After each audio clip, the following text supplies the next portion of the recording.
Amén. Gloria a Dios. Muy buenos días para todos. Muy feliz sábado, mis amados, mis amigos. No se asusten, hoy es sábado, no miércoles. Así es que me siento feliz, muy feliz de estar aquí con ustedes en esta mañana gloriosa. Así es que me ha tocado presentar a mi amigo, a mi hermano Charlie Almanzar. Es un gozo, una alegría tenerle en sábado aquí con nosotros. Ya Charlie es de nosotros, va a quedar aquí. Qué gozo, qué alegría, ¿eh? Nos sentimos felices, nos sentimos muy contentos y agradecidos de Dios, agradecido al Señor, porque hoy vamos a tener una palabra, la palabra de vida, esa palabra inspirada por el Espíritu Santo.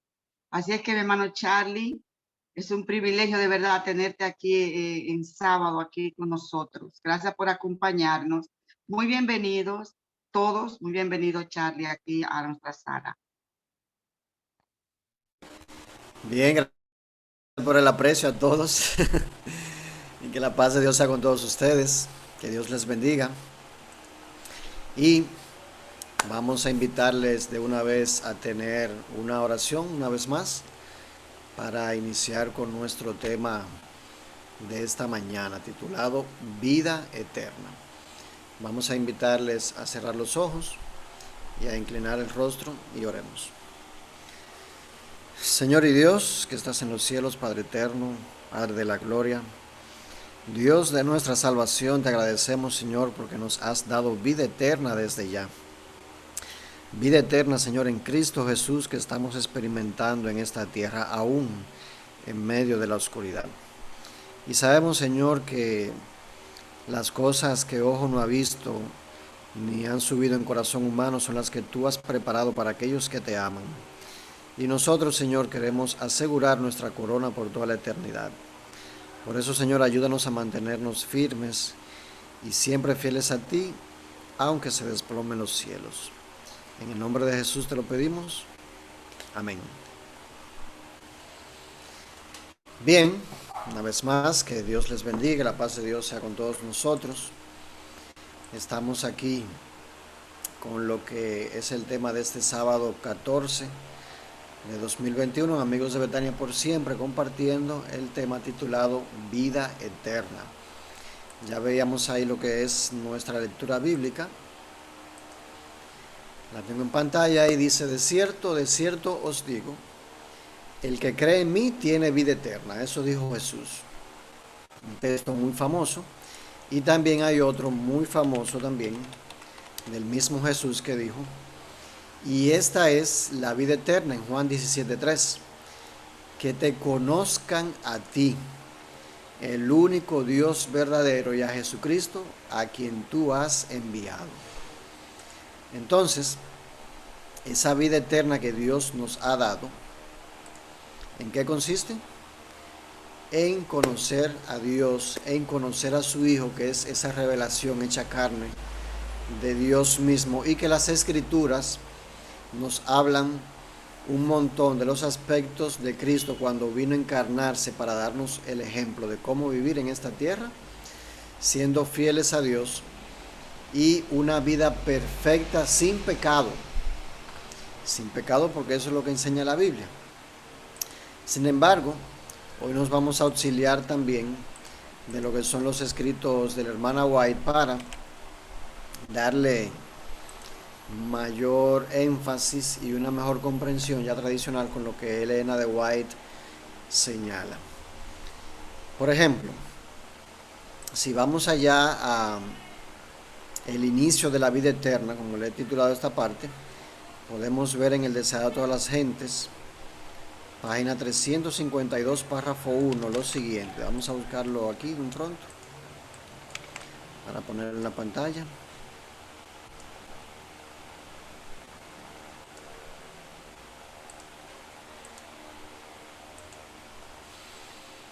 Aquí nos dice, en el capítulo 41, titulado La crisis en Galilea, dice, de cierto os digo, el que cree en mí tiene vida eterna. Elena está citando ahí lo que fue nuestra lectura bíblica al apóstol Juan. Sigue diciendo, Por medio del amado Juan, que escuchó estas palabras, el Espíritu Santo declaró a las iglesias, y este es el testimonio, que Dios nos ha dado vida eterna, y esta vida está en su Hijo. El que tiene al Hijo, tiene la vida. Y ahí señala Juan, 1 Juan 5, 11 y 12, que es de donde está citando esta parte. Y Jesús dijo, yo les resucitaré en el día postrero. Ahí se está refiriendo a cuando Él resucitó a Lázaro y los que creyeran en Él, qué iba a pasar con ellos, que iban también a ser resucitados en el día postrero. Y Ellen White comenta, Cristo se hizo carne con nosotros a fin de que pudiésemos ser espíritu con Él. En virtud de esta unión hemos de salir de la tumba, no simplemente como manifestación del poder de Cristo, sino porque por la fe su vida ha llegado a ser nuestra. Y esa es la parte donde se hace ahora la unión con un hombre pecador, como lo somos nosotros, pero arrepentidos y habiendo aceptado el ofrecimiento que Dios nos da a través del sacrificio que Cristo hizo en la cruz del Calvario, para que tengamos de nuevo la vida eterna que perdimos cuando pecamos en el Edén, cuando pecamos en Adán. Entonces los que viven en Cristo, en su verdadero carácter, y le reciben en el corazón, tienen vida eterna. ¿Cómo se tiene la vida eterna desde ya? Viviendo en Cristo. Por eso Pablo dice que ninguna condenación hay para los que están en Cristo Jesús. Si no hay ninguna condenación, entonces hay vida y vida eterna. Por el Espíritu es como Cristo mora en nosotros, y el Espíritu de Dios, recibido en el corazón por la fe, es el principio de la vida eterna. Eso está muy importante, porque yo no puedo declarar que tengo vida eterna desde ya si el fruto del Espíritu no se ve en mí. ¿Cuál es el fruto del Espíritu? Eso está en Gálatas capítulo 5.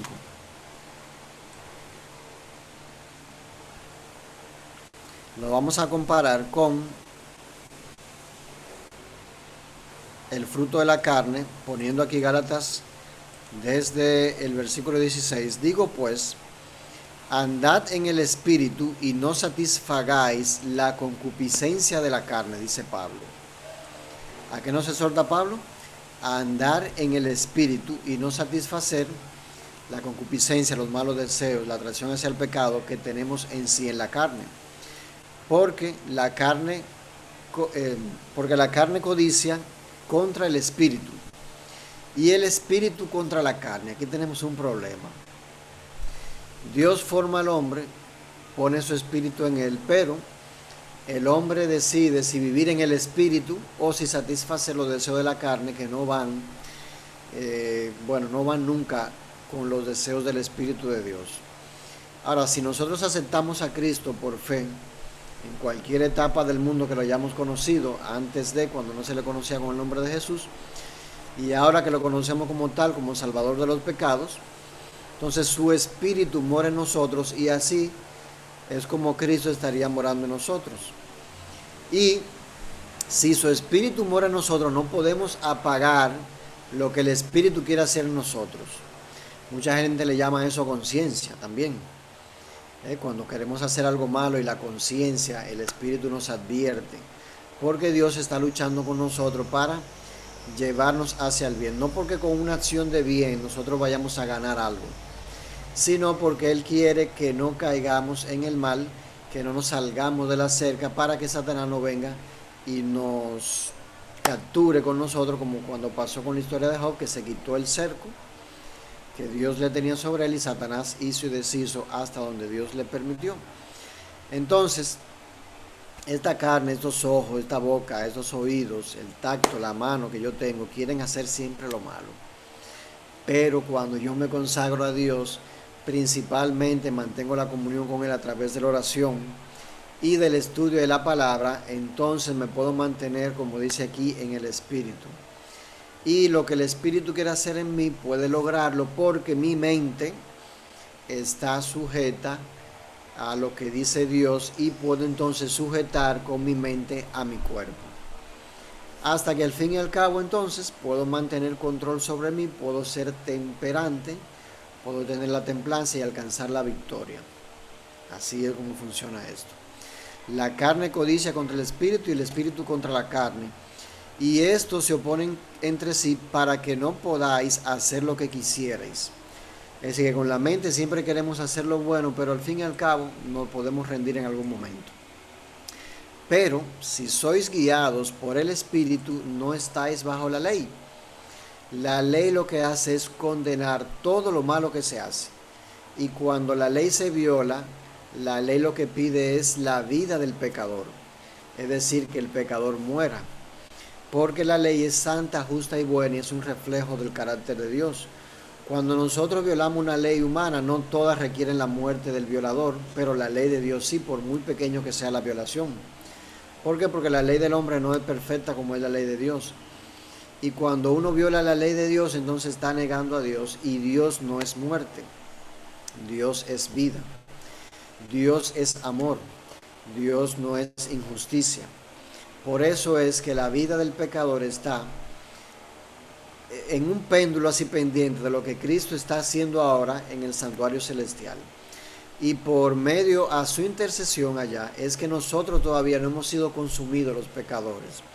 Y los pecadores arrepentidos que estamos en construcción de ser santos, entonces hasta que no alcancemos ese nivel de santidad que Dios requiere de nosotros, que está basado en la perfección, y la perfección nos lleva a cumplir la ley de Dios, entonces no podemos tener la transformación de este cuerpo pecaminoso, de esta carne corruptible, en un cuerpo incorruptible.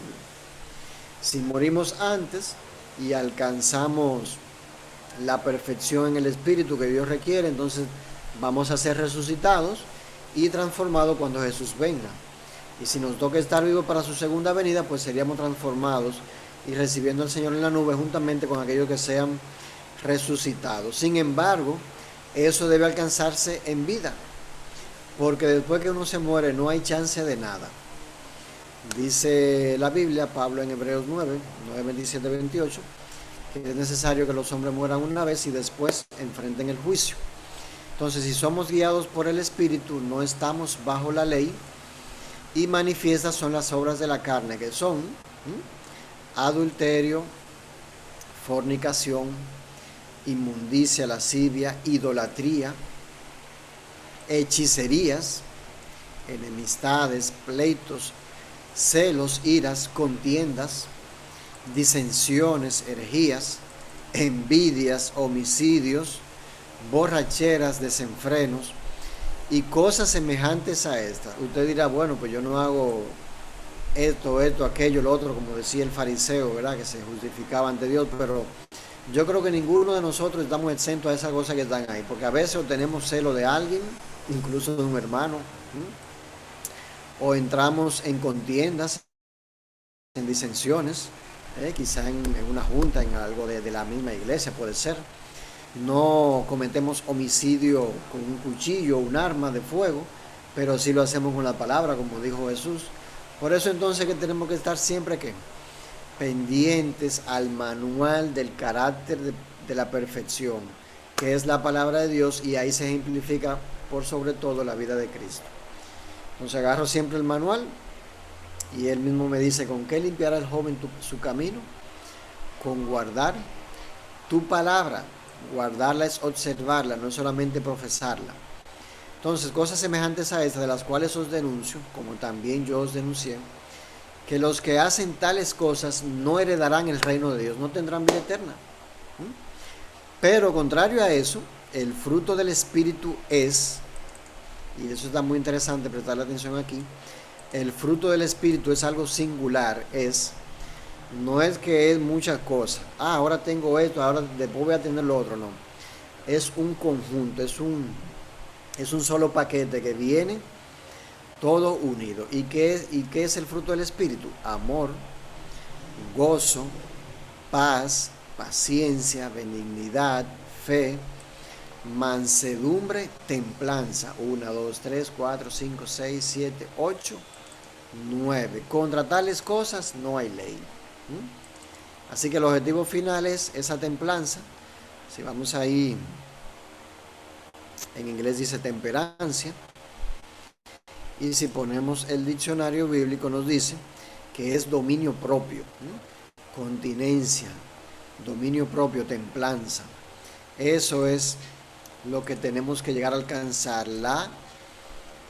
el control de todo nuestra mente y de todo nuestro cuerpo.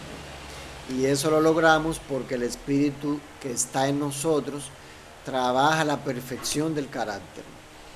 Y el modelo que yo debo tomar no es lo que dice el hermano Charles, lo que dice el pastor, el sacerdote, no es lo que dice un fulano que sea muy sabio, aunque tenga también muy buenas intenciones, sino ¿qué cosa? La palabra de Dios, que es el manual del hombre para alcanzar la perfección que Dios le pide. Ese es el estándar. Hay hombres que rebajan el estándar, dicen, bueno, no se puede vivir sin pecado, o siempre vamos a estar con un fallo y eso que nos falta, entonces Cristo cuando venga lo va a poner. Y hay otros entonces que hacen su propio manual y agregan cosas que no estaban, como los fariseos, porque comen con la mano sin limpiártela, porque hacen obra de bien en sábado, etcétera. Entonces siempre tenemos que mantenernos en lo que está escrito. Sigue diciendo la Biblia que contra estas cosas no hay ley. Entonces, los que son de Cristo han crucificado la carne con sus pasiones y concupiscencias. ¿Has tú, hermano mío, crucificado la carne? ¿Te falta? ¿Todavía estás con ira, pleitos, celos, contiendas? Codiciando los bienes ajenos, la mujer ajena, hablando mentira, teniendo otros dioses, siendo idólatra. Hemos, señores, crucificado la carne con sus pasiones y concupiscencias. Si no lo hemos logrado, ese es el objetivo que Dios nos pone y nos lo acuerda una vez más hoy, porque eso es lo que nos da la condición de que la vida eterna que estamos viviendo desde ya sea asegurada con la segunda venida de Cristo, ya sea que estemos muertos o que estemos vivos esperando la transformación. Si vivimos en el Espíritu, andemos también en el Espíritu y no nos hagamos vanagloriosos, irritándonos unos a otros, ni tampoco envidiándonos unos a otros. ¿Qué les parece esa parte? Yo soy muy de acuerdo con lo que dice Elena, que necesitamos menos sermoneo y más enseñanza. Si en algún momento usted quiere agregar algo, puede levantar su mano y le damos una breve participación. El chat no le voy a decir que lo voy a ver, aunque veo ahí que dice que alguien se quedó sorda. ¿Me oyen bien, verdad? Creo que sí, porque la mayoría estaban atentos. Sí, Rodolfo me hace seña que sí. Entonces, tengo aquí también otra cita muy interesante de Elena, que es la que nos habla acerca de la condición para la vida eterna, lo que fue antes y lo que fue ahora. Déjenme buscarla para compartirla aquí en pantalla. Y se encuentra en Palabras de Vida del Gran Maestro,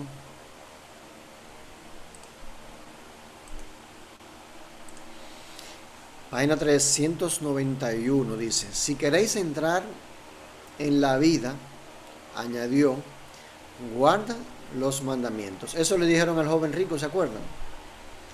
Eso le dijeron al joven rico.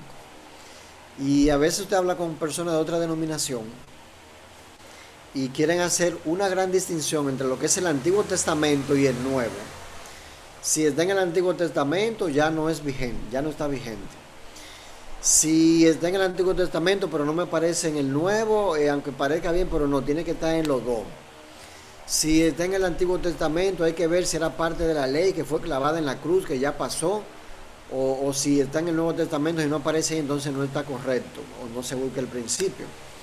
Si está en el Nuevo, pero es algo de la ley, y entonces no, eso era que ya pasó, pero vemos que Cristo lo está diciendo ahí, ¿verdad que sí? No, que si está en el Nuevo, pero no se repite varias veces, entonces no es una doctrina. Y hay un montón de cosas que de teoría que va haciendo el hombre, pero siempre, como decimos, lo importante es la palabra de Dios, a la ley y al testimonio. Y a ese joven rico, que Dios conocía su problema en sí, y sabía dónde estaba su falla en el corazón, le dice: oye, si tú quieres entrar en la vida, tu problema, que eres muy codicioso, guarda los mandamientos. Y después le dijo, vende todo lo que tiene y dale a los pobres. Pero Elena nos dice aquí en esta parte que el carácter de Dios está expresado en su ley.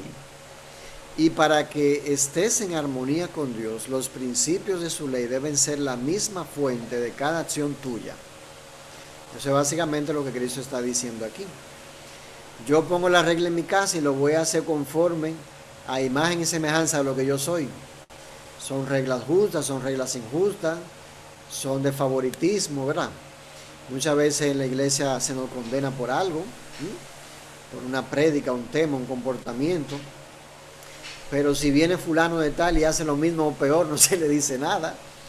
Entonces hay una sección de personas ahí, como dice la Biblia, y hay una ley muy injusta. Sin embargo, Dios nos dice que no, que Él no hace acepción de personas. Y aunque el hombre lo haga, Dios no lo hace. Y siempre nos va a medir a todo por la misma vara. Ahora, a cada uno, conforme a lo que se le haya dado, tanto los talentos como el conocimiento. Entonces, Cristo no disminuye las exigencias de su ley. Y en un lenguaje inconfundible presenta la obediencia a ella como la condición de la vida eterna. La misma condición que se requería de Adán antes de su caída. El Señor no espera menos del alma ahora que lo que esperó del hombre en el paraíso. ¿Qué es lo que Él pide? Perfecta obediencia, justicia inmaculada. El requisito que se ha de llenar bajo el pacto de la gracia es tan amplio como el que se exigía en el Edén. ¿Qué cosa? La armonía con la ley de Dios, que esa ley es santa, es justa y es buena. Y aquí yo voy a aprovechar para resaltar lo que dice Apocalipsis capítulo 12, versículo 17. Porque eso está en el Nuevo Testamento, después que Cristo resucitó, ¿verdad? Y refiriéndose ya al tiempo del fin, ¿qué nos dice la Biblia ahí? Que el dragón se va y se aira contra todo el que dice que es bueno o que es moralmente aceptable o que quiere hacer lo bueno. No. Que el dragón va y se llena de ira en el tiempo del fin contra todo aquel que dice que es cristiano. O contra todo aquel que dice que es religioso. No. Que el dragón, que es Satanás, viene y se aira, que quiere hacerle la contra, la lucha, solamente se preocupa por quién. Por aquellos que son adventistas del séptimo día. No, lamentablemente tampoco.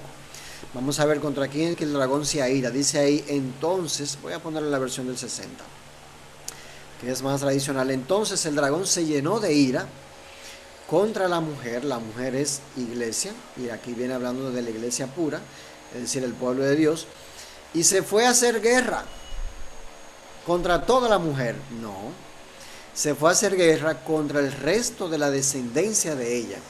Ella es la mujer tiene una descendencia y de esa descendencia queda un resto, 3 grupos.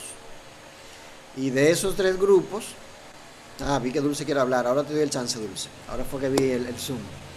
De esos 3 grupos, Satanás no tiene problema con la descendencia de la mujer, los que salieron del desierto, las muchas iglesias que son metodistas, bautistas, los católicos ya estaban, no entran en ese grupo, evangélicos pentecostales, adventistas del séptimo día, testigos de Jehová, no, tiene problemas con el resto de los que están en esas iglesias o que salieron de ellas, y menciona 2 características distintivas y dice que son los que guardan los mandamientos de Dios y tienen el testimonio de Jesús, que más para adelante en Apocalipsis 19:10 me dice que es el espíritu de la profecía, es decir, uno de los dones del espíritu. Pero lo que quiero resaltar aquí es que en el mismo tiempo del fin se me dice que Satanás se ira contra aquellos que guardan los mandamientos de Dios.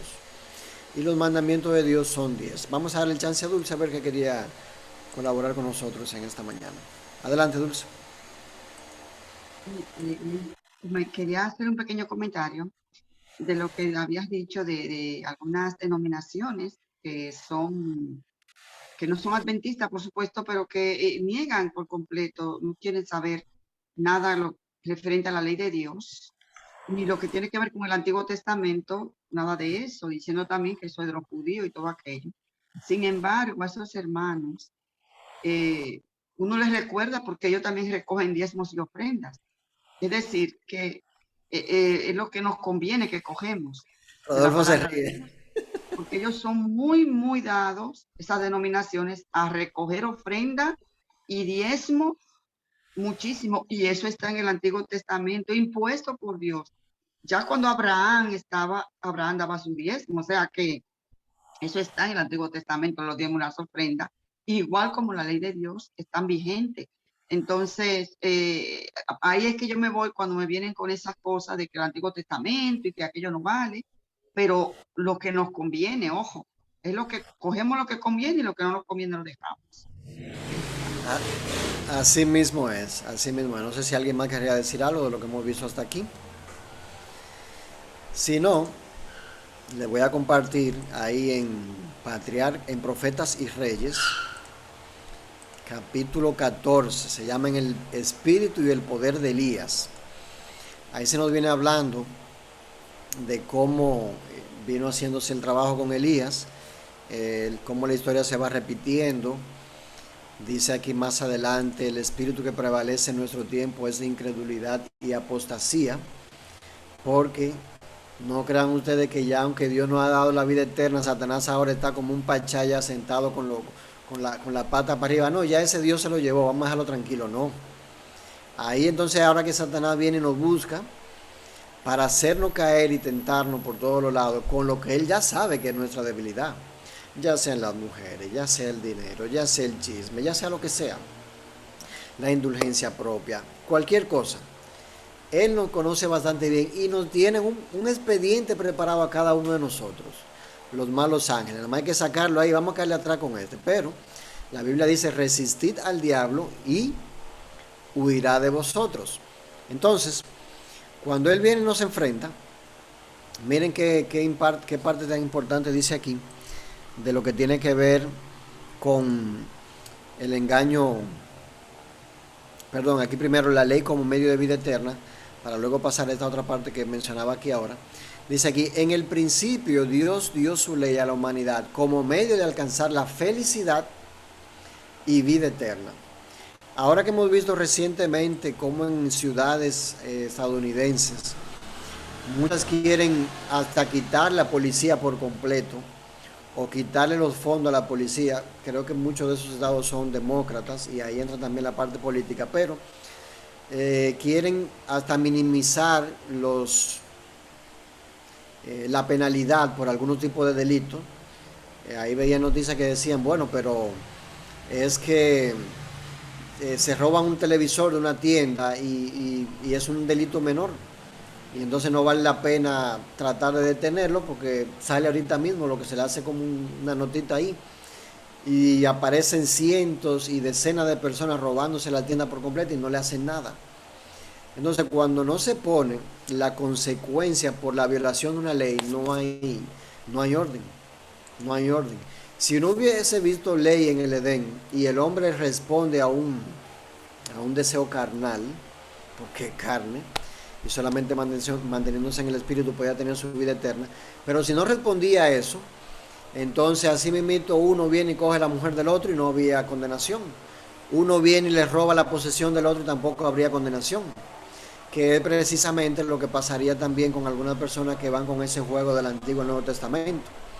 La ley está muy bien y todo, pero hasta que llegamos a un punto, al sábado precisamente, y es precisamente lo que nos señala en este otro párrafo. Lo vamos a leer los dos corridos y dice aquí que la única esperanza de Satanás para estorbar el propósito de Dios consiste en inducir a hombres y mujeres a desobedecer esta ley, y ha hecho un esfuerzo constante por torcer sus enseñanzas y reducir su importancia.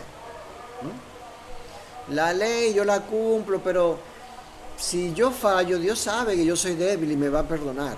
Eso es lo que decimos también muchos de nosotros. El golpe magistral de Satanás, ¿cuál fue? La tentativa de cambiar la misma ley. Por eso se habla de la profecía en Daniel 7 de que el cuerno pequeño pensaría en cambiar los tiempos y la ley, y lo ha hecho. El sábado, por ejemplo, lo ha cambiado al domingo. Ahora en estos tiempos más cada día, Dios ha estado levantando personas como nosotros, considerados como reparadores de portillos. La hora de inicio del día, a la hora de la puesta de sol, ¿qué dice la Biblia?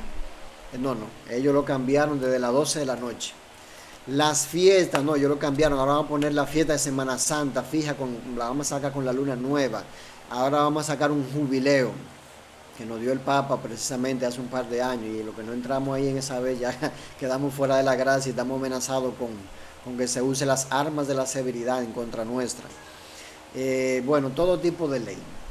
Todo tipo de ley se inventan y lo cambian. Entonces eso es mandamiento de hombre, y Cristo dice, en vano me honran enseñando como doctrina el mandamiento de hombre. Sigue diciendo la cita, de manera que pudiera inducir a los hombres a violar sus preceptos mientras profesaban obedecerlos, tal como hacían los fariseos. Más adelante que ella dice, bueno, alguien comparó ese cambio de que cuando hay una señal que dice para acá y para allá la cambian y la gente se distorsiona y no sabe para dónde coger. Dice ella aquí que Dios erigió una señal indicadora para los que viajan en este mundo.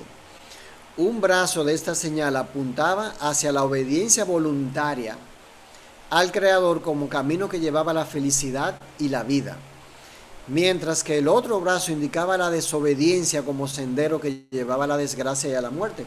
El mismo Moisés lo dice claro ahí en Deuteronomio, mira que he puesto delante de ti la vida y la muerte, elige pues la vida para que tengas prosperidad y vida eterna. Entonces el camino a la felicidad estaba tan claramente definido como solían estarlo los caminos que llevaban a las ciudades de refugio en los tiempos de los judíos. ¿Qué pasa? Que se ha quitado la Biblia del pueblo y ahí viene la era de oscuridad. Por eso el papado reinó supremo durante la Edad Media, porque la gente no tenía la Biblia. Hoy tenemos la Biblia y es como si no la tuviéramos, porque primero ni se estudia, y segundo hay que ver qué es lo que dice fulano, a ver, qué es lo que dice don fulano, a ver, qué es lo que significa esta palabra, esta Biblia, esta parte de la Biblia. No, usted tiene ahí la Biblia, pídele a Dios que le enseñe, vamos a reunirnos a estudiar entre todos, ¿verdad? A ver qué es lo que Dios quiere decir. Pero en mala hora, para la familia humana, el gran enemigo de Dios, el gran enemigo de todo bien, puso las señales en sentidos contrarios y multitudes han errado el camino, lamentablemente. Multitudes han errado el camino, ¿por qué? Porque aún mirando que la Biblia dice una cosa y el hombre dice otra, se llevan de lo que dice el hombre. Entonces usted le está sirviendo al hombre, no a Dios. Por eso la norma es a la ley y al testimonio, no conforme a tradiciones. Si nosotros nos llevamos de lo que dice el hombre, no importa quién sea, ni dónde sea, en la iglesia, en el mundo, en la casa, en el trabajo, corremos peligro de perder la vida eterna que ya Cristo ha ganado para nosotros. Corremos peligro de eso. Y yo quiero terminar haciendo referencia, que por cierto tenía unas imágenes aquí. No sé si alguien me puede ayudar a ver qué me dice qué es esto. A ver, abran su micrófono y díganme mientras voy buscando la cita. Son galaxias. Galaxias. ¿Qué más? Cinturón de Orión, dice Patri. Dice Patricia que es el cinturón de Orión. Correcto. Ese es el cinturón de Orión, que es una de las constelaciones, ¿verdad?, que hay ahí en el cielo. Tiene sus miles de años enganchada, igual que las otras, no se mueven. Y no señala, según los dibujos antiguos, a un cazador, que señalaría a la constelación de Tauro, que es símbolo del toro, que fue básicamente lo que hizo Aarón cuando salieron allá de Egipto, significando la idolatría que tenían.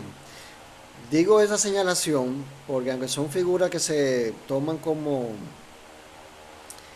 imágenes, vamos a decir también poniéndola de Virgo, Piscis, Leo, etcétera. Leí una vez algo muy interesante de un señor que se llamaba, creo que Edward B. Bullinger, que hablaba de que Dios dejó el evangelio escrito en los cielos con las constelaciones. Y miren qué interesante, me pareció muy interesante y verdadero. Y ahí te decía cómo la Virgen, Virgo, la Virgen iba a concebir, iba a dar un hijo, todo, una cosa, una maravilla. Pero en los escritos de Elena de White encontramos, y aquí sería, ¿verdad? Miren qué maravilloso es el universo, las constelaciones que hay en el cielo. Y precisamente esa que está ahí puesta en pantalla sería lo que se denominaría como el ojo el ojo de Orión, dicen los científicos. Y Elena nos dice en primeros escritos, bajo la parte de conmoción de las potestades del cielo, en la página 41, el 16 de diciembre de 1848 el Señor me dio una visión de la conmoción de las potestades del cielo. Y dice ella que vio ahí que las potestades del cielo se referían al cielo, de la tierra, y que eran literales, que no era algo simbólico. Y luego ella dice, sobrevinieron sombrías y densas nubes que se entrechocaban unas con otras, ya hablando de cuando Cristo venga por segunda vez. Y dice, la atmósfera se partió arrollándose hacia atrás, y entonces pudimos ver en Orión un espacio abierto, de donde salió la voz de Dios. Acuérdense que Dios, poquito antes de decir de Cristo venir por segunda vez, va a revelar el día y la hora, de acuerdo a lo que dice Elena de White en el conflicto de los siglos, de la venida de Cristo. Y luego dice ella, por aquel espacio abierto descenderá la santa ciudad.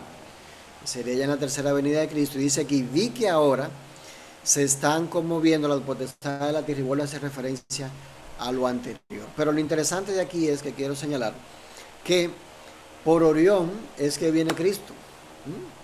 Por Orión es que viene Cristo. No sé cuántos de ustedes sabían eso o cuánto lo habían olvidado ya.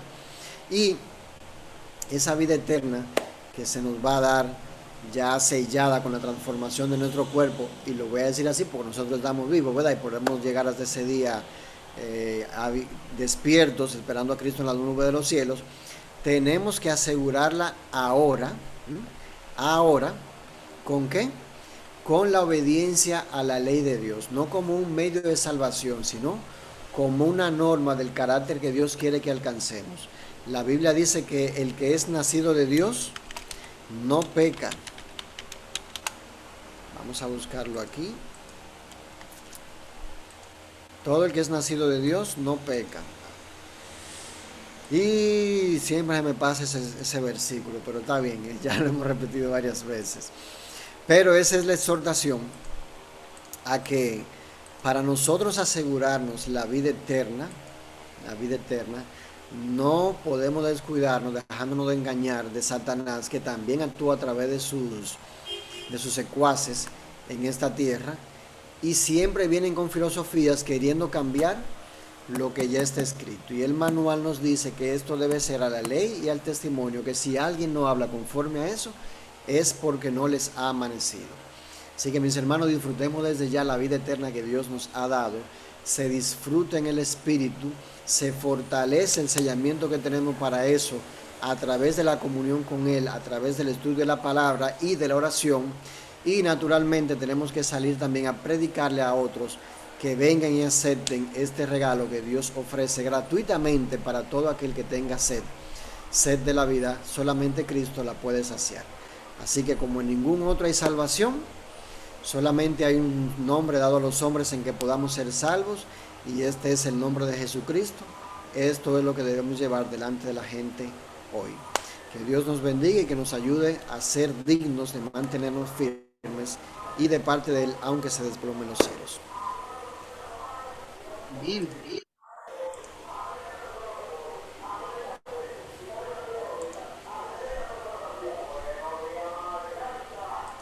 Muchísimas gracias, hermano Charlie Almanzar, por tan edificante tema en esta mañana. Después del himno, me gustaría que nos despida en oración, y para concluir lo vamos a hacer con el himno 313, Más allá en la excelsa patria.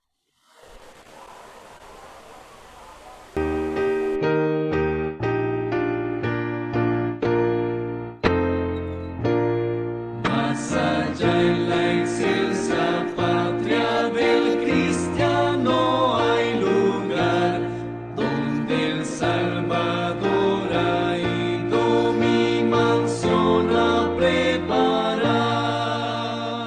Más allá hay descanso, más allá hay descanso, más allá hay descanso libre del pecado.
descanso más allá, hay descanso más allá, hay descanso libre del pesar, donde florece el bello árbol de la vida eterna. En los valles celestiales voy a reposar.